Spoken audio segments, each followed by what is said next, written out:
আমি একটা সংখ্যা লিখছি, ঠিক আছে না?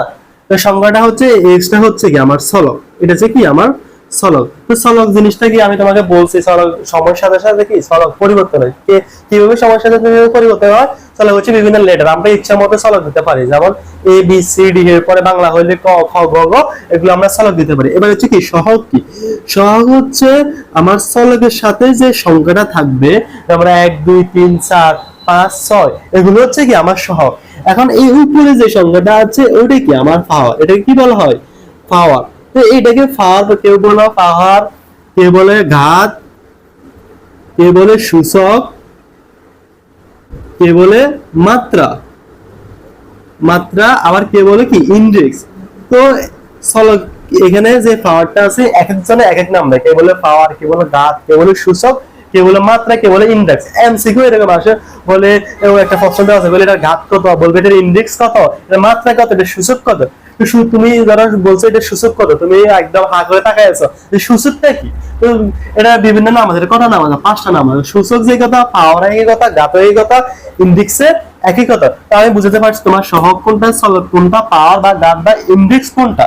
তো দেখো এখানে হচ্ছে এটা, এটাও আমার বহুপদীর শর্ত। দেখো এখানে আমি এই কথা, এখানে 5 দিছি না, তাহলে এটা হচ্ছে আমার সহগ, আর এটা হচ্ছে ধরো আমার কি চলক, এটা হচ্ছে কি আমার ঘাত, এটা হচ্ছে আমার বহুপদীর সংখ্যা। তো বহুপদীর সংখ্যা এখানে আমি পাওয়ার দিব, পাওয়ার ধনাত্মক পূর্ণ সংখ্যা দিতে হবে। বহুপদীর প্রধান শর্ত হচ্ছে কি, ধরো সি এক্স উপর, এখানে যে আমার এই 3 মান আছে, ধরো আমি 5x3 দিছি, তাহলে এটা হচ্ছে কি আমার এক ধরনের কি আমাদের বহুপদীর শর্ত অনুযায়ী এটা হচ্ছে কি আমার একটা বহুপদী। তো যদি এরকম দিয়ে আমি 5x - 2, তাহলে এটা কি আমার বহুপদী হবে?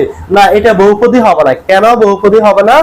কারণ হচ্ছে যে আমাদের সি এক্স যে পি, যে পাওয়ার মান সব সময় আমার কি ধনাত্মক পূর্ণ সংখ্যা হতে হবে। তো এবার ধনাত্মক পূর্ণ সংখ্যা কি এটা তোমাকে আগে বুঝতে হবে, যে ধনাত্মক, এতক্ষণ ধরে আমি বললাম যে ধনাত্মক পূর্ণ সংখ্যা, যদি তুমি ধনাত্মক পূর্ণ সংখ্যাই না বুঝো তাহলে তুমি বহুপদী কিভাবে বুঝবা? ধনাত্মক পূর্ণ সংখ্যা হচ্ছে পজিটিভ মান, যে আমার জিরো থেকে শুরু হয়, 0 1 2 3 4 ডট ডট ডট ডট, কি এটা হচ্ছে কি আমার ধনাত্মক পূর্ণ সংখ্যা।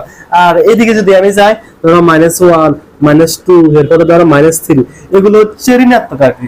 তো বহুপদীর সংখ্যা হচ্ছে, ধরো বহুপদীর যে শর্তটা আছে এটা হবে সি এক্স উপর পি, এই পির মান সব সময় ধনাত্মক পূর্ণ সংখ্যা হতে হবে, তাহলে এটা হচ্ছে আমার কি বহুপদী। তাহলে বলো তো, আমি যদি এখানে 5 লিখি, 5x এর উপরে ধরো 5 লিখলাম, তাহলে এটা কি আমার বহুপদী?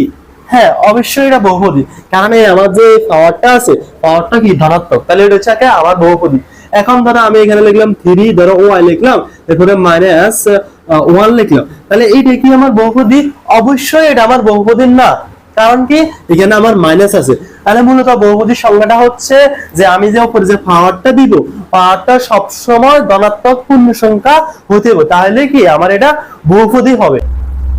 বহুপদীর আরেকটা শর্ত হচ্ছে বহুপদী কখনো ভগ্নাংশের সংখ্যা আসতে পারবে না, যেমন x/2। তো এই সংখ্যাটা যদি আমি করি, 2 যদি উপরে নিই, মানে সূচকের নিয়ম অনুযায়ী 2 হবে x2 ইনভার্স 1, মানে এরকম হবে সূচকের। তাহলে এখানে মাইনাস চলে আসছে না?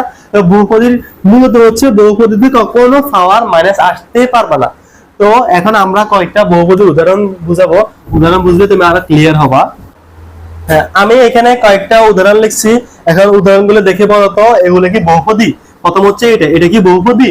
হ্যাঁ, এটা অবশ্যই বহুপদী, কারণ এটা এখানে আমার যে পাওয়ারটা আছে, পাওয়ারটা কি আমার ধনাত্মক, তাহলে এটা হচ্ছে কি আমার বহুপদী। এখন জিরো, এখানে জিরো কি বহুপদী? তুমি কমেন্ট বক্সে জানাও জিরো কি বহুপদী কিনা, একটু আমাকে জানাও। আর দেখো এটা কি আমার বহুপদী, দেখো এখানে আমার পাওয়ারটা কি ধনাত্মক, তাহলে এটা এটা আমার বহুপদীর মানে পরে, কিন্তু এখানে আসে কি পরে, এখানে পাওয়ারটা ঋণাত্মক হয়েছে। একটা বীজগণিত রাশি যদি কোনো জায়গায় পাওয়ার ঋণাত্মক হয়, তাহলে এটা বহুপদী হইতে পারবে না। দেখো এটা, দেখো এখানে তোমার এ থাকতে পারে, চলক আমি তো বলছি চলক এ থাকতে পারে, বি থাকতে পারে, এক্স ওয়াই জেড যা থাকুক কোনো সমস্যা না, এখানে এ আছে, তাহলে এটা কি আমার বহুপদী। দেখো এখানে পাওয়ার 1 আছে, তো 1 থাকা মানে তো 1 এটা ধনাত্মক হবে, এখানে এর উপর পাওয়ার আছে 2 আছে, তাহলে এটা ধনাত্মক, দুটোটা ধনাত্মক, তাহলে আমার বহুপদীর শর্ত কি পূরণ করছে, এটা বহুপদী। দেখো এটা কি আমার বহুপদী? কারণ এটা বহুপদী না, কারণ এখানে আমার কি 6/x আছে ভগ্নাংশ আকারে, তাহলে কি এটা আমার বহুপদী না। বহুপদী। এবার তোমাদের কাছে আমি কি প্রশ্ন করছি, জিরো কি আমার বহুপদী? হ্যাঁ, তোমরা কমেন্ট বক্সে জানাও জিরো আমার বহুপদী কিনা। তাহলে আমরা সূচকের নিয়ম অনুযায়ী কি জানি, ধরো এক্স এর উপরে যদি কোনো আমি ভিত্তি দিই, মানে ধরো এক্স এর উপরে যদি আমি 0 দিই, তাহলে 0 এর মান কত হয়, 1 হয়, ঠিক আছে না। এক্স এর উপরে যদি আমি পাওয়ার 0 দিই, 0 এর মান কি 1। এটা তোমরা যারা লগারিদম বা সূচক করছো জেনারেল ম্যাথে তারা অবশ্যই জানো। তা আমি এটা দিতে পারি না, ধরো 0 এর সাথে আমি এভাবে 1 গুণ দিলে কত, ঘুরে 0 না। তো এখন আমি 0 এর সাথে 1 গুণ না দিয়ে এক্স এর উপর পাওয়ার 0 গুণ দিই, তাহলে এখন গুণ করলে আমার ঘুরে কি আনসার আলটিমেটলি 0 আসবে না। তাহলে এখন আমার কি, এখন আমার 0 কি ধনাত্মক পূর্ণ সংখ্যা না ধনাত্মক পূর্ণ সংখ্যা না, 0 তো অবশ্যই আমার ধনাত্মক পূর্ণ সংখ্যা, কারণ আমার ধনাত্মক পূর্ণ সংখ্যা কি থেকে শুরু হয়, 0 থেকে শুরু হয়, 0 1 2 3 এদিকে মানে ধনাত্মক পূর্ণ সংখ্যা হয়। তাহলে তাহলে আমি কি বলতে পারি, আলটিমেট কি বলতে পারি, আমার এই 0টাও কি আমার কি সংখ্যা, বহুপদী সংখ্যা। এরপরে আমি বললাম ধরো 9 কি আমার বহুপদী, হ্যাঁ 9 অবশ্যই, যদি 0 যদি আমার বহুপদী হয় 9ও কি আমার বহুপদী হবে। এরপরে তো বললাম ধরো 10 কি আমার বহুপদী, অবশ্যই আমার 10 ও বহুপদী। এরপরে ধরো 5 কি আমার বহুপদী, অবশ্যই 5ও আমার বহুপদী হবে। ধরো আমি একটাকে বলছি না 0 বহুপদী কিনা, ধরো আমি একটা সংখ্যা লিখলাম 3 + 2, তো এটার সাথে আমি 0 যোগ দিতে হয় না, এটা লেখা যে কথা। এরপরে ধরো 3x + 2, এটা লেখা একই কথা না, এটার মানে এইটা লিখছি আর এটার সাথে কোনো পার্থক্য আছে, অবশ্যই কোনো পার্থক্য নাই। কোনো সংখ্যার সাথে 0 যোগ দিলে যে কথা, 0 যোগ না দিলে সেই কথা। এটা যদি আমার বহুপদী হয়, 0 যোগ দেওয়ার সাথে এটাও কি আমার বহুপদী হবে, তাহলে কি সম্পূর্ণ মানে আমার মোট কথা আমি বলতে চাচ্ছি, মানে আমার 0 কি বহুপদী। যদি 0 বহুপদী হয়, আমার যেগুলো সংখ্যা যেমন 9 10 যত ধনাত্মক পূর্ণ সংখ্যা আছে সবগুলোই কি আমার বহুপদী। ঋণাত্মক পূর্ণ সংখ্যা আমার বহুপদী, যেমন এখানে -5 কি আমার বহুপদী, হ্যাঁ অবশ্যই আমার বহুপদী। -6 কি আমার বহুপদী, অবশ্যই আমার 6 বহুপদী।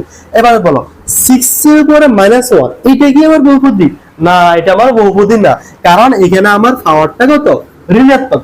আমি বহুপদীর সত্যটা হচ্ছে কি, তাহলে সত্যটা হচ্ছে সি, আমার বহুপদীর সত্য কি, সত্য হচ্ছে cx পাওয়ার, যদি সত্যটা cx পাওয়ার কত p, এখানে p এর মান হইতে হবে ধনাত্মক পূর্ণ সংখ্যা, এইটা হচ্ছে আমার বহুপদী। এটা ছাড়া বাকি যেগুলো আমার সত্য পূর্ণ করবে না, এগুলো আমার কি বহুপদী না। তাহলে আশা করি এতক্ষণ বহুপদী কি এটা তোমরা অবশ্যই